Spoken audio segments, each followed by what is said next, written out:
It's Thursday night in the A. You know what that means. Kelly Price and Tori McElhaney is coming at you on Rise Up Tonight, presented by AT&T. I guess it's Christmas in September. We have all these goodies. Santa didn't deliver the win for the Falcons. We'll talk about all this stuff a little later on. It wasn't the week one that any of us wanted, but we're not going to sugarcoat that. No, we're not. It's fair to say that we expected more. Yeah, we did expect more. It was a tough start to the season. Just 3 first downs, 51 yards, and 0 points in that second half on Sunday. Let's huddle up about it, y'all. Let's huddle up with Kelly and Tori on the world of Falcons football. So the big talker this week is that the Falcons were in pistol or shotgun on almost all of their snaps, and apparently that's an indicator of if a quarterback is healthy. I did not know this. The Falcons maintain Kirk Cousins is for real, good to go. We haven't seen any indicators otherwise in camp or practice. Cousins finished with 155 passing yards and with a quarterback rating of 59, some of the lowest marks of his starting career. On top of all this, it was Zach Robinson's play calling debut. Is it possible he had a bad day at the office too? Absolutely. The mostly running out of pistol and passing out of shotgun was predictable. And so Pittsburgh was able to really wreck what this offense wanted to do and establish. And it's likely Robinson couldn't even utilize that full play sheet. So Tori, what'd you make of that play calling kind of in light of all that? Yeah, so I do believe that there is a lot that we didn't see. And look, I'll get into this later in this show, but the fact of the matter is that drives were cut short because of turnovers, ill-timed penalties, and other self-inflicted wounds, all by the Falcons. And all of this is correctable, I will say. But you want to know a little fact, Kelly? Yes. You want to know a team that ran over 80% of their 74 total plays out of shotgun or pistol and less than 10 from under center? That would be the Los Angeles Rams, Sean McVay's offense, which Zach Robinson hails from. So, you know, one across the league is doing in the wake of those numbers. No one's asking about Matthew Stafford's health. That's not what's happening here. People on Twitter just think they're experts, right? Well, a bright spot on offense against Pittsburgh was Bijan Robinson, who played 50 of the offense's 56 snaps. He rushed 18 times for 68 yards, almost 4 yards per carry to go along with 5 catches for 43 yards, almost a 9-yard average. We've heard all offseason about how the Falcons want to get number 7 the ball and do it in lots of different ways. So what'd you like about his usage, Tori? I just like how much we're seeing of him. I mean, we missed that in his first year, didn't we? And you know what? This isn't really all that surprising for those of us who have been listening to Bijan talk over the last few months. He said way back at the start of training camp that he and the Falcons want to see him used in the same vein as Christian McCaffrey. Just like last week, Bijan Robinson himself said he's been watching a lot of tape of Amon-Ra St. Brown. I think we've seen a little glimpse of that mirroring to both individuals in Bijan's evolving game this past week. Something that none of us had on our bingo card about a month or two ago, the Dirty Birds defense looking like it was ahead of the offense in week 1. This unit kept its opponent out of the end zone for the first time since December 2023. And there was a lot to like. Most of all, do we have a pass rush in Atlanta now, Tori? Man, I love what I saw from this defense this past weekend. It really was we're a more substance than flash type of group. We're a let's bend but not break unit. And with 2 individuals as green to the system as Justin Simmons and Matthew Judon still are, I'm pretty okay with the basic plan of attack early in the season. I think there is still so much left to be seen from this group by way of elaborate blitzes, different looks. I, for one, cannot wait to see it. It was the first week seeing the Falcons starters, and so many of these new faces actually take the field. And it's our first week seeing who's going to bring the pregame fit heat this season. We're walking in, presented by Wells Fargo. Ooh. And you know what we're also going to talk about is this wonderful merch right here. Another season, another year of the Atlanta Falcons Sundays collection. Available now at shopatlantafalcons.com. This stuff is bringing the heat. It is. I love the hat. I love the crew neck. I love all of what's going on. Great material. You guys go check it out. This is a really cool lineup that they got going on this year. This is high quality stuff right here. All right. Moving on, we have a guy we are so glad to have back. Grady Jarrett always be letting us know he is in a different league and in a different tax bracket. This look giving quiet luxury, like something you casually wear on your yacht boat day. I am so glad our walking in fashion king is back, Tori. Oh, Grady, how we have missed you in more ways than one in these fire fits. Let me tell you, we've missed these too, Grady. Finally, the only Falcon who could dethrone Grady Jarrett on walking in this season, Ray McLeod. And I'll tell you why I'm obsessed here. It's giving watching football on my couch in maximum comfort, in PJ pants, comically large Uggs, and if it's too cold in the house, good thing we have some comically large furry hats. Here's what we're doing. Ray told me at the beginning of this year that expect to see him a lot on this segment. And, you know, he really held up to his end of the bargain, and just like Kelly did when she texted me a few days ago saying, you know what I'm going to do? I'm going to buy these hats. And you know what we're going to do? We're going to have a prop if it's possible. We're going to have all of the props. You have all the things. Whether you're in your house or you're at Mercedes-Benz or you're going to an away game, these will either stay home or go with you. These are great options. Atlanta food expert Sky Estroff joins us in the nest to craft some creative game day cuisine and cocktails that you can take to your tailgate or for the crew coming to watch the game at the crib. We'll be right. Rise Up Tonight is presented by AT&T and brought to you by Georgia Lottery. Today could be the day. By Mercedes-Benz, the best of nothing. And by Home Depot, how doers get more done.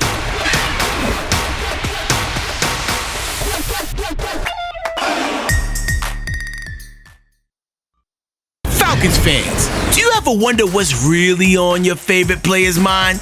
It's time for Question of the Week, brought to you by Zaxby's, famous fingers and sauces. What is the weirdest play call that you can remember? It's one that's like, it's jumbled up with the headset from the coach. The weirdest play call? They're just yelling at the coach. Can't hear him. I can't hear him. My freshman year of college, we had boards and signals. So they called the wrong play, and there was like 3 different boards that went up. One was like the eggplant emoji. Huh? The other one was like a hole. Criminal offensive side eye. Here, you have to really pay attention. It was another eggplant emoji. They thought they like had the right signal, both guys. So they put the same board up, and then they had this hole and like it going this way, and it was just bad stuff. Just bad stuff. Like you have to know like what is talking to you, because like the whole play could be talking to you, but like Helmet, just those right. minor details. Falcon. Okay, this is what I'm doing. You break the huddle and you're like, American. you're not running to the line, you're kind of walking because you're still processing. You're like, and then you might be getting in your stance and you finally oh, I know what I'm doing now. Z lights. It's the way that our favorite little bowling ball just like contemplates every question that we ask so deeply. I love it. He's really giving it his all, and my favorite Tyler Algier impression is just go, shoot. Like that's it. That's the impression. Shoot. Well, after that week 1 loss, we heard a lot of Falcons speaking of too many self-inflicted wounds. And Tori on AtlantaFalcons.com this week, you wrote about how some of those particular examples kind of hurt them. Yeah, that was never more obvious than it was in the second half of Sunday's loss. As I was watching the All-22 on Monday, I really took particular note of 5 specific plays that I felt depicted this notion. All 5 plays came at very critical times, and all 5 plays had a direct effect on the game's outcome. With every stop the defense made, it felt like the offense just couldn't get it out of its own way to put points on the board. For the Falcons to be the team they know they can be, they have to fix these issues, and they have to fix them fast. Well, a few players got their minds off that week 1 loss the very next day by helping out a local nonprofit hosting its first pop-up shop to provide foster children with PJs. Mary Alex Anders has more as we rise up for Atlanta, brought to you by Truist. Approximately 10 to 12,000 children are in Georgia's foster care system, many relocating as often as every week. A few Falcons hung up their cleats and rolled up their sleeves to assist Jambo's Warehouse fold and pack pajamas for kids in need. We found out that kids experiencing foster care oftentimes don't get to pack a bag of their own, so it's a very abrupt, traumatic experience. When I founded Jambo's, it was, what do kids in care need? How can we help? And time again, DFAC, CPS, foster agencies said pajamas is what kids need. So we've rallied the community around kids in care, and we're serving about 27,000 kids this year. Over the past 6 years, Jambo's has provided over 100,000 pajamas to foster children worldwide. And with the help of the Falcons, they not only gave 80 kids a good shopping spree, but something else they most desperately need: a chance to have fun and just be a kid. I think my favorite part is pulling off the pajama boxes and letting them go through it. And some of the kids dug all the way to the bottom of it to find their perfect pair of pajamas, and just letting them have the option to be able to pick what they really wanted and be able to have that decision, and just help them there and see their smiles and be able to, honestly, seeing them smile made me smile, and it's just been a fun experience so far. like I said, we're more than football players, and we've been given a platform, and you know, it's our responsibility to use it to, you know, to do good things that impact people's lives. You know, those kids, they kind of go through a lot, and you know, just something as simple as pajamas that we don't necessarily think about that, you know, they might not have access to, and just being able to give them that and, you know, put a smile on their face for a little bit, you know, it means a lot. If you have any questions or wanting to volunteer or wanting to donate to help support foster families in need, you can visit their website at jambosdonates.org. For Fox 5 Sports, I'm Mary Alexanders. If that doesn't warm your heart, I just can't help you. While those kiddos are sleeping easier in their new jammies, nobody should be sleeping on tonight's Dirty Bird Chain awardee. You Like That is still to come. Plus, let us cook. Sky Estrop joins us next to help us and you elevate your game day spread. That's just ahead on Rise Up Tonight.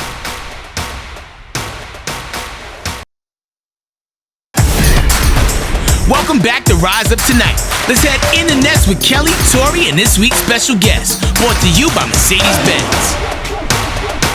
All right, Falcons fans, we are getting ready to take your tailgate to the next level. It's going to look just this good outside of Mercedes-Benz Stadium, I'm sure. Kelly and Tori back with you. We're here with Sky Estrop, an Atlanta food expert and clearly a tailgating food expert.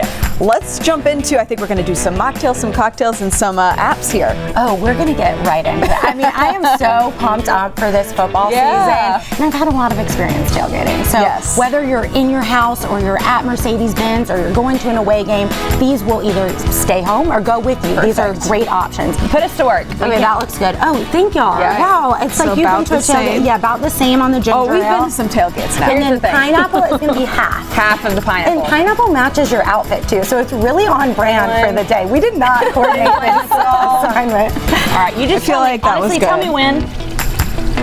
Sometimes looks good. Sometimes with these things, it's just about the vibe, right? Yeah, it's about the feel. Really about the vibe and the feel. And there's something else in here, secret, that I didn't tell y'all about in the beginning. It is a lemonade concentrate. It's frozen, so I put that in early because I didn't want just this like big block in the middle. Right. You can just buy those in the grocery store in the juice aisle, and then you have this awesome punch that you can serve and have for your guests, and then ice. What a concept. We all need that to get through and cool down the heat this football season. So have that for a crowd pleaser, for family friendly, for kids, anything like that. And then we're going to move on to something a little stronger. So we've got about 2 ounces of squeezed lime juice in here. Okay. A little bit of simple syrup. I guess I could use my little, you know. We're doing all the vibes. We're going to add a little bit of simple syrup here too. Let's see if I can get this spout over here. Nice. Add that in. Need a little sweetness, of course. It's a daiquiri. And then a little bit more than the simple syrup for this rum. So you can't have a good daiquiri without rum. And it's really, the great thing about this is these are all ingredients that you have on hand in your house. Probably lime juice, simple syrup, rum.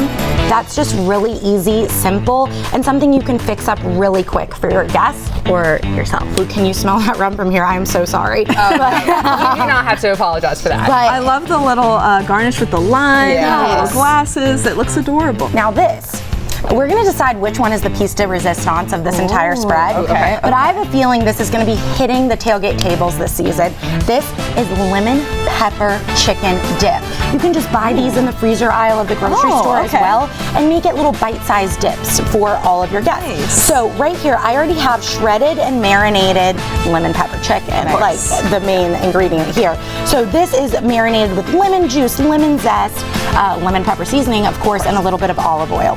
So you make that a really like concentrated seasoning and really strong, and then we're adding pretty much the complement to a spinach artichoke dip. AKA like sour cream, mozzarella cheese, cream cheese, and Parmesan. There's nothing not to like. This is where it requires a little sweat, a little grind, a little strength, a little bit, but we're gonna mix it all up. We're seeing here. Honestly, you want me to help? You want me to help out? I got you. Yeah, I got you. Don't worry. This is a way that like you can get everybody involved at your tailgate. Say, hey, come over here and help me mix. Kids, come stir this for me. And then they're going to get excited. They're like, you want to eat this? Well, you need to get excited. This already smells so good. The other great thing, you could serve it hot or cold. Oh, okay. So if you don't have time, then do it this way and just like mix it up. Give it a Tori twirl. Give it a twirl, a Tori spin. Trademarking that as well. Yeah, we're going to just have a lot of patents after this. Okay. I think that this is something that like served hot or cold, you can serve it in a hot dish ramekin, bubbling over with a little extra parm on top, and then do it with the like chips or whatever, pita chips, crackers, however you want to serve it. That could be another great option. But I think that like we're gonna just experiment throughout the season and like add a little variation of like what looks good, what tastes good, and what your guests enjoy. Now, for the grand finale over here, we've got something that's in the colors of the Atlanta Falcons, red and white. We're making red velvet white chocolate chip cookie dough bites. So it's really, or I guess you could call them cake balls too, whatever you want to call it. But we're starting out with some butter and sugar that I've already whipped together. What can you not like? Exactly. Like these ingredients, I really was just trying to play to your palate here and make sure that you were happy. So that is the first ingredient. In this recipe, it says creaming your butter and sugar. That just means take a hand mixer, take a softened stick of butter, put the sugar with it, and then mix it up a little bit. And if you lick your fingers, like, that's great. Nobody will tell.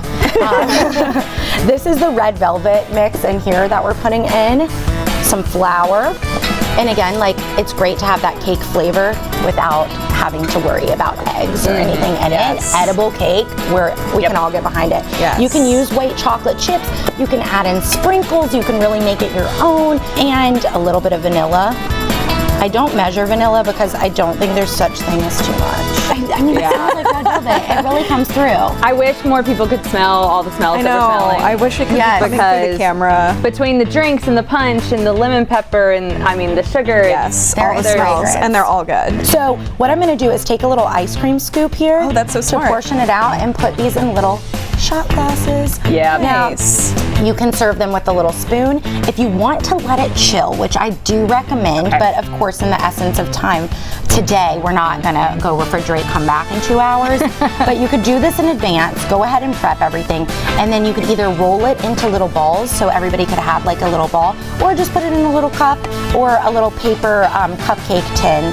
And then it'll be all ready for you, and put a little spoon with that. That's a lot to soak in here, and it all looks amazing. And it was quick too. It seemed very quick and easy. Sometimes I can get like very daunting. The idea of cooking and being in the kitchen sometimes is very daunting for me. But the way you laid it out and kind of just, you know, there's not a whole lot in pre-made ingredients. You kind of just put together. Just put it together. It's just mixing. Do it ahead of time, which also I feel like when you're hosting people or something, it's like all that stuff in one day is a lot to do. So like having all that stuff to do ahead is so important when you host a lot of people, and bringing it to a tailgate, obviously that makes it conducive for doing that. Thank you for joining us, Sky. Really appreciate it. We'll post the full thing on fox5atlanta.com to really go through this entire tutorial so you Dirty Bird fans at home can figure all this out for your tailgates or your Falcons watch parties this season. And we'll be right back on Rise Up Tonight.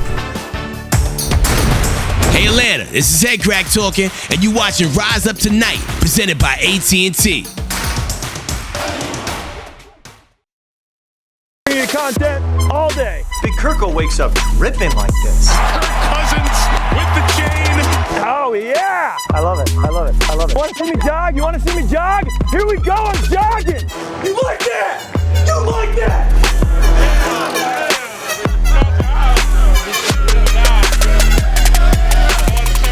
To his credit, Kirk Cousins has told us a bunch this offseason. You got to earn those silly moments. He knows he's not really Kirk O'Chains in Atlanta until he proves it on the field for the Falcons. But one guy who in year 10 continues to prove himself to the hometown team, our guy number 9-7. Like Kirk on Sunday, Grady Jarrett suited up and played football for the first time in more than 10 months. And he went on to tally 1.5 sacks, 3 tackles, 3 quarterback hits, which now puts him at 117 in his career, a new Falcons record, surpassing John Abraham. So Grady Jarrett, have a day. And the chain. I've said it before and I'll say it again. Grady Jarrett is the heart and soul of this team, of this franchise. That was obvious in the fire and the passion in his eyes Sunday. There was a relentlessness that came with him, and you gotta love to see it. Hopefully we'll see more of that on Monday Night Football. We'll see you next week on Rise Up Tonight. Good night.